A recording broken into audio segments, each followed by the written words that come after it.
বানাবো আম বাটা। এই আম বাটা শুকনো খালি মুখেও খেতে ভালো লাগে, আর ভাতের সঙ্গে শেষ পাতে বা ভাত খেতে খেতেও দারুণ লাগে। একবার অন্তত এইভাবে আম বাটা করে খেয়ে দেখবেন। প্রথমে আমি কয়েকটা ছোট ছোট কাঁচা আম নিয়ে নিলাম, গাছ থেকে ঝরে পড়া আম।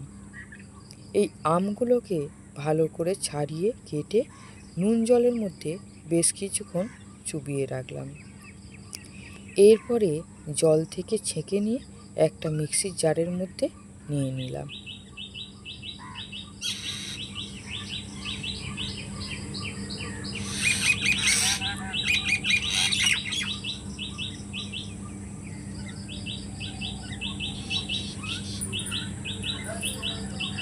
এরপরে নিয়ে নিলাম বিট লবণ 1 চামচের মতো, একটা কাঁচা লঙ্কা। যে যেরকম ঝাল খাবেন সেরকম দিতে পারে।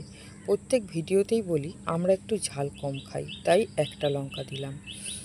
আর দিলাম 4 চামচ চিনি। অল্প একটু সাদা, প্রতিদিন যে নুন খাই সেই নুন নিলাম।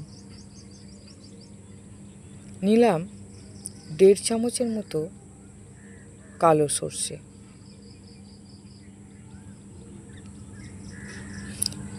নিয়ে ভালো করে মিক্সিতে এটা পেস্ট করে নেব। একবার অন্তত এইভাবে করে খেয়ে বলবেন।